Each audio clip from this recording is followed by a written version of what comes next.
Assalamualaikum warahmatullahi wabarakatuh.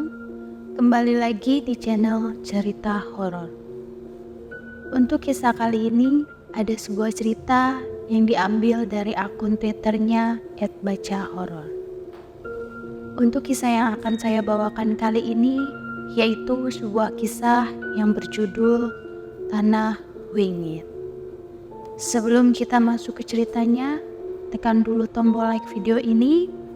Jangan lupa tekan juga tombol subscribe channel ini dan nyalakan juga lonceng notifikasinya agar tidak ketinggalan cerita-cerita lainnya dari channel ini. Buat teman-teman yang ingin membaca langsung ceritanya, nanti silahkan saja kunjungi linknya yang nanti akan saya sertakan di kolom deskripsi. Dan jangan lupa juga follow akun Twitter penulis. Dan seperti apa untuk kisah kali ini, langsung saja kita masuk ke ceritanya. Ada misteri mengerikan yang tersembunyi di balik tanah yang terkutuk ini.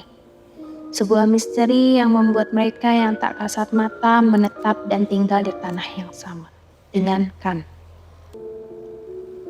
Gol! Melalui adu penalti, Brazil berhasil memboyong gelar juara dalam turnamen paling bergengsi, Piala Dunia Amerika Serikat 1994. Sebuah pertandingan sengit menghadapi Italia yang juga memiliki sejarah juara. Saat itu seluruh warga kampung yang menonton di pos ronda riuh merayakan kemenangan Brazil di Piala Dunia tersebut. Mukti, pulang sekarang ya. Ibu menghampiriku dari rumah dan berteriak memintaku untuk pulang. Iya Bu, aku balas menjawab. Biarin aja dulu Lastri, senang-senang sebentar kan gak ada salahnya. Paling Mukti jadi bisa ngelupain kejadian minggu lalu, ucap Pak Rohmat, salah satu warga di kampung ini. Kalau waktunya banyak, gak apa-apa Pak Rohmat. Besok kami harus sudah berangkat, balas ibu. Wah, cepat juga ya. Ya sudah, hati-hati. Kalau sempat main-main ke kampung sini lagi ya, ujar Pak Rohmat sambil mengacak-acak rambutku. Iya Pak. Teman-teman, aku pamit dulu ya, teriakku. Iya, kalau sempat mampir, balas mereka singkat. Aku pun meninggalkan pos ronda dan pulang ke rumah kami yang terletak di pinggir Kali Cibubur. Rumah ini sudah kami tempati semenjak aku belum lahir hingga akhirnya aku lulus SMP. Sebuah rumah ala kadarnya yang Bapak bangun di bantaran kali yang sangat besar ini. Kita bener harus pindah Bu, tanyaku. Iya Nak, Ibu kan udah cerita. Setelah Bapak meninggal kemarin, banyak penagih utang yang terus datang ke rumah. Bahkan sampai mengancam mau menyelakai kamu dan Gendis adikmu, jawab ibu. Bapak meninggal 2 minggu yang lalu. Setelahnya kami kaget ada banyak penagih utang yang menagih ke rumah kami. Mereka bilang Bapak berhutang pada mereka. Tak hanya satu, tapi banyak. Jujur kami tidak pernah tahu kalau Bapak berhutang. Tapi ibu sempat curiga setelah seorang temannya mengatakan sedang marak modus preman menagih utang pada anggota keluarga yang telah meninggal.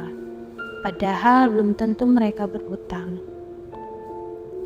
Tapi 1 orang perempuan dan 2 orang anak kecil yang miskin bisa berbuat apa melawan mereka?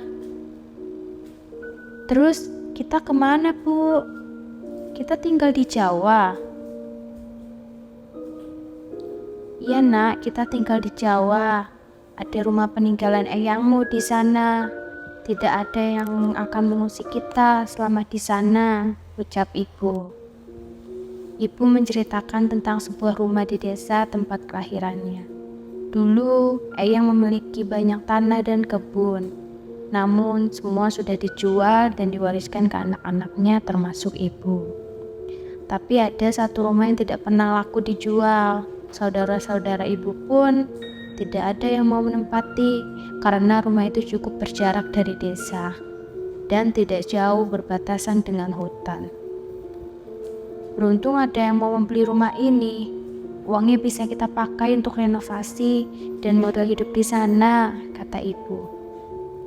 Iya Bu, padahal cuma rumah begini saja ya, balasku. Rumah kami memang berbangun liar di bantalan kali, tapi bapak dan ibu sudah membangunnya setengah tembok hingga cukup kokoh.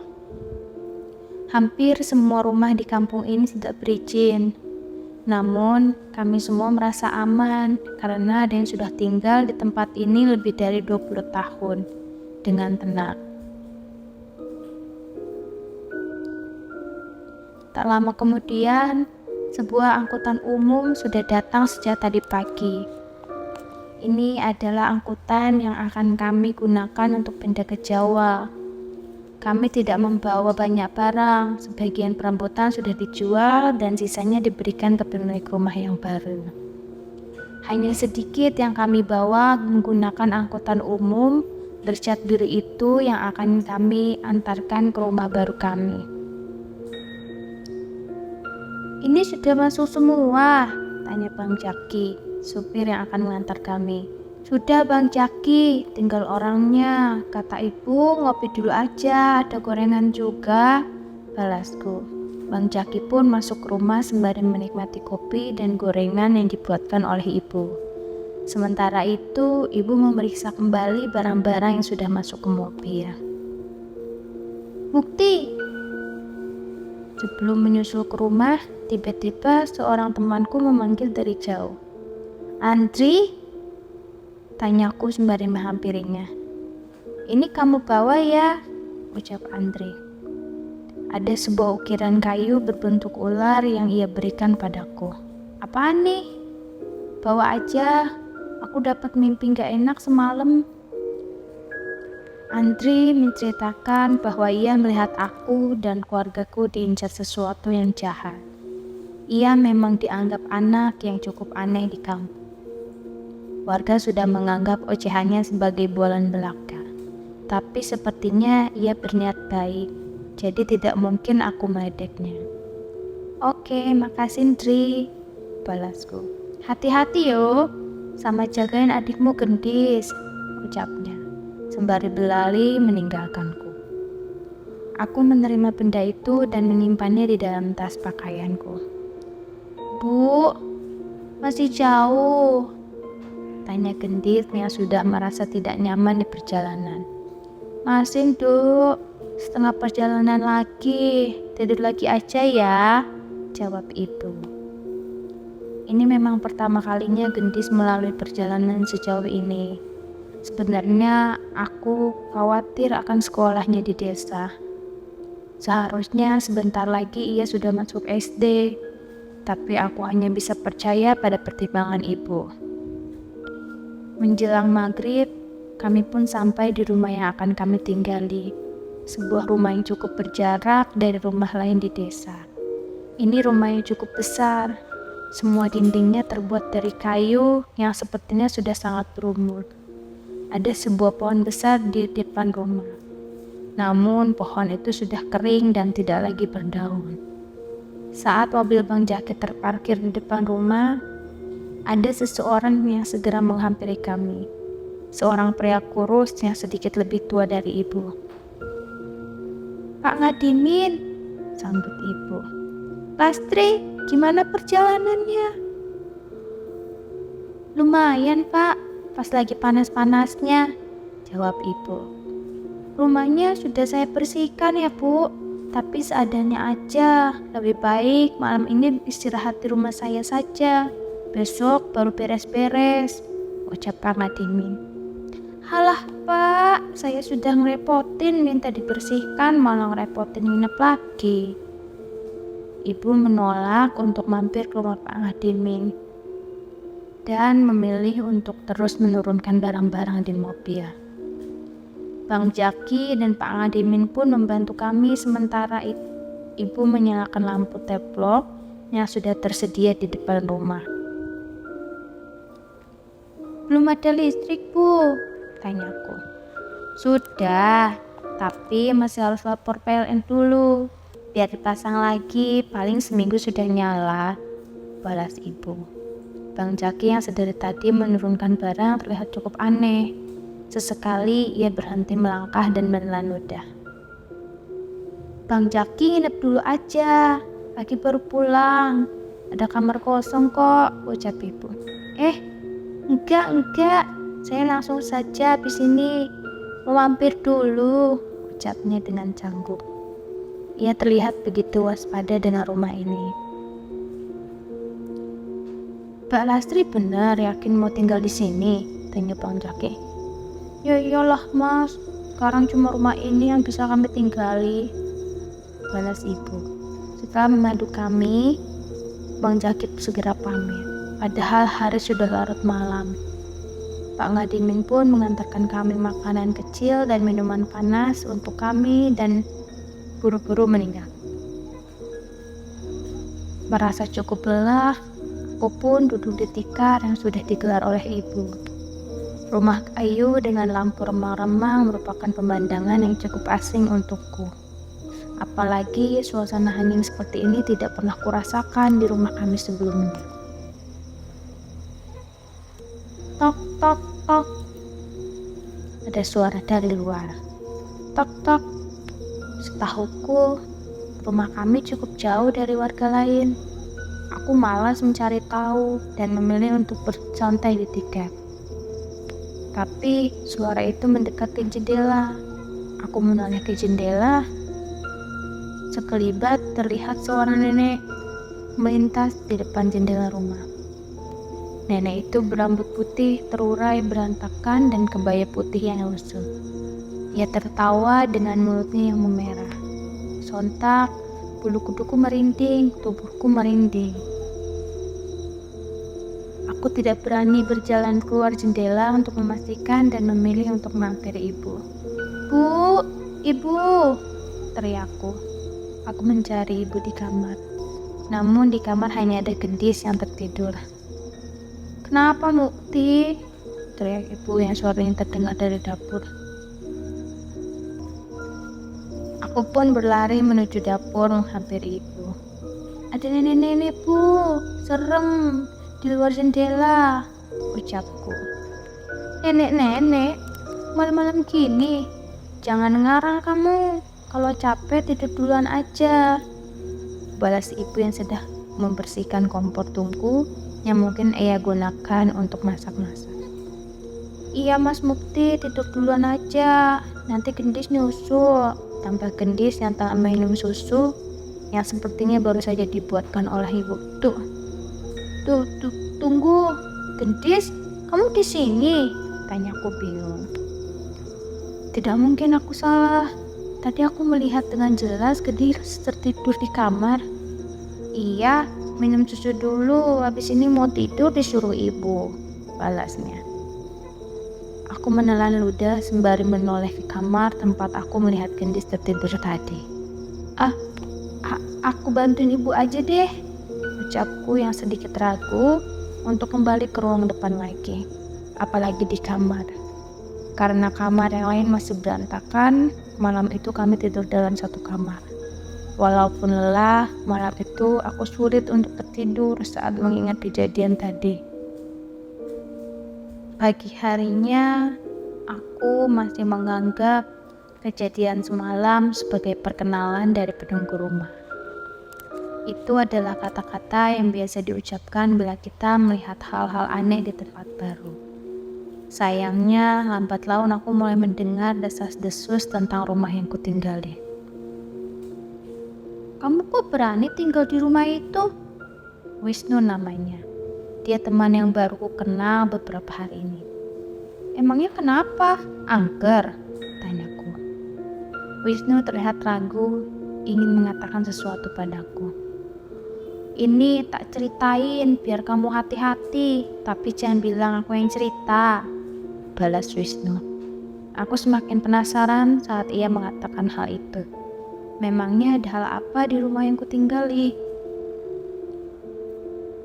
Kamu pasti wis tahu kalau rumah itu lama gak ditinggali kan? Tahu gak kami nyebut rumah itu dengan sebutan apa? Aku menggeleng. Rumah demit, ucap Wisnu. Dia bercerita bahwa setiap anak-anak, bahkan warga desa yang tidak berkepentingan dilarang untuk mendekat ke rumah ini. Banyak isu mengerikan yang ia dengar. Dulu, pernah ada yang lewat rumah itu dan nemuin mayat terbaring di pekarangan. Mayatnya sudah membiru, tapi matanya melotot. Dia manggil orang kampung untuk evakuasi. Tapi pas balik ke sana, mayatnya udah gak ada, ucap Wisnu. Aku cukup merinding mendengar ceritanya.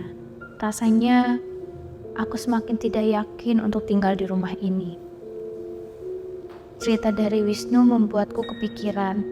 Aku penasaran, apa ibu sudah tahu tentang keadaan rumah ini sebelum memutuskan untuk pindah? Menjelang maghrib pun aku bergegas untuk pulang. Di kampung ini, setelah ajan berkumandang, seluruh kampung akan menjadi sepi. Jarang sekali ada yang keluar rumah.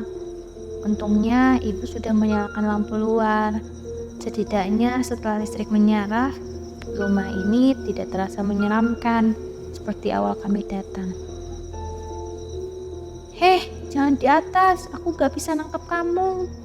Saat memasuki rumah aku mendengar suara gendis yang berbicara dengan seseorang. Aku pun menghampirinya ke kamar dan menyaksikannya sedang menatap ke sudut langit-langit rumah.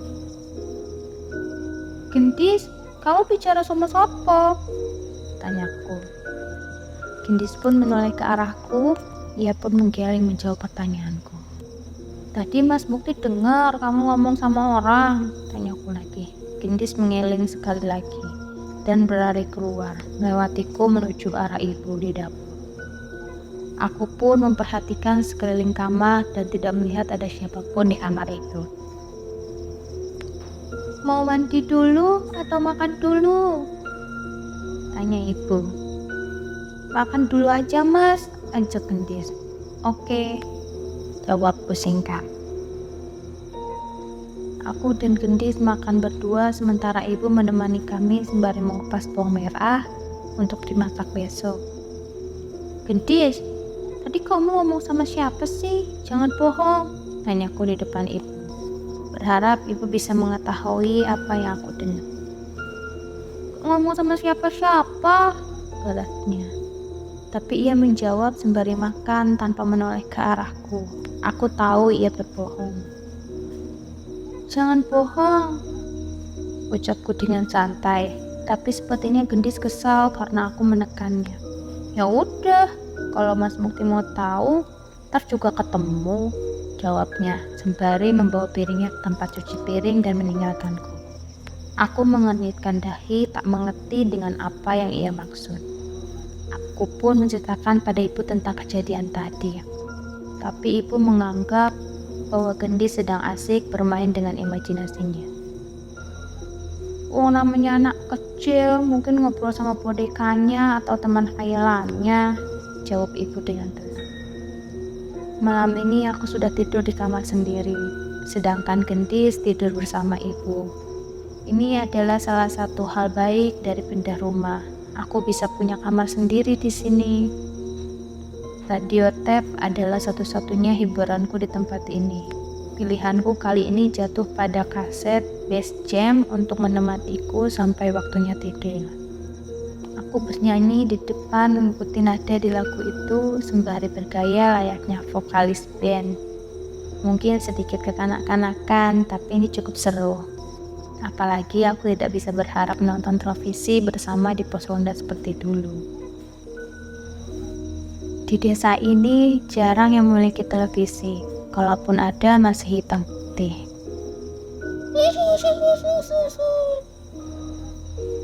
Nyanyianku terhenti oleh suara tawa yang tiba-tiba terdengar. Gendis, bukan, suara tawanya berbeda dengan Gendis. Merasa mulai tidak nyaman, Aku pun mengecilkan radioku dan pergi ke kasur. Sepertinya aku harus tidur cepat malam ini. Krek. Aku terbangun saat satu sisi kaset pita sudah selesai diputar dan radio tapku mati dengan sendirinya. Aku mengembalikan kaset itu ke dalam tempatnya dan ingin segera kembali tidur.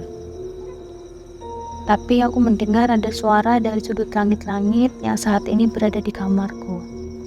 Saat aku hendak kembali tidur, mataku melihat sesuatu dari arah itu dan rasa takutku kembali datang.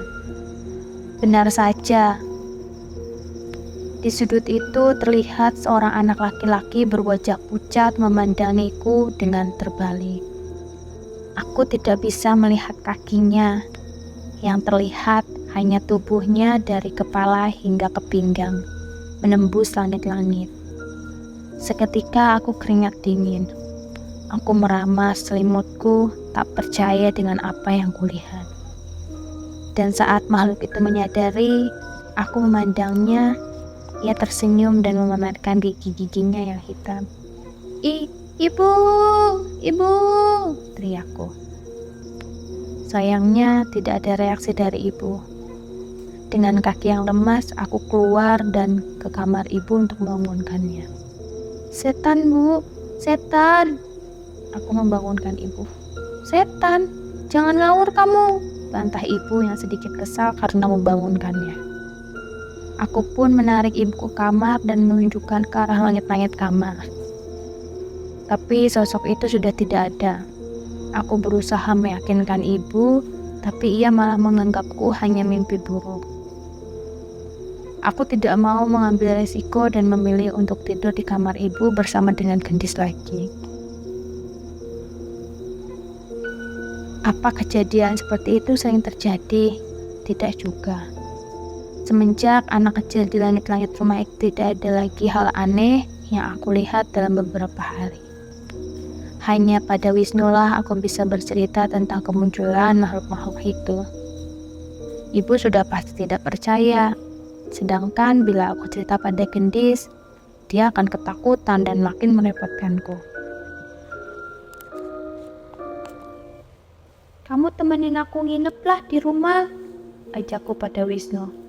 Tidak mau, aku sudah hidup tenang. Kenapa harus nemenin kamu di sana? Ada yang ikut lagi, tolak Wisnu. Sekali-sekali nggak apa-apa kan? Mending kamu aja yang nginep di rumahku, lebih aman, balasnya. Itu nggak nyelesain masalah, balasku lagi. Sesekali mungkin aku harus mengajak seseorang untuk menginap agar ada saksi lain selain aku yang melihat sosok gaib itu. Mungkin dengan itu ibu akan percaya, tapi ternyata aku tidak perlu melakukan hal itu.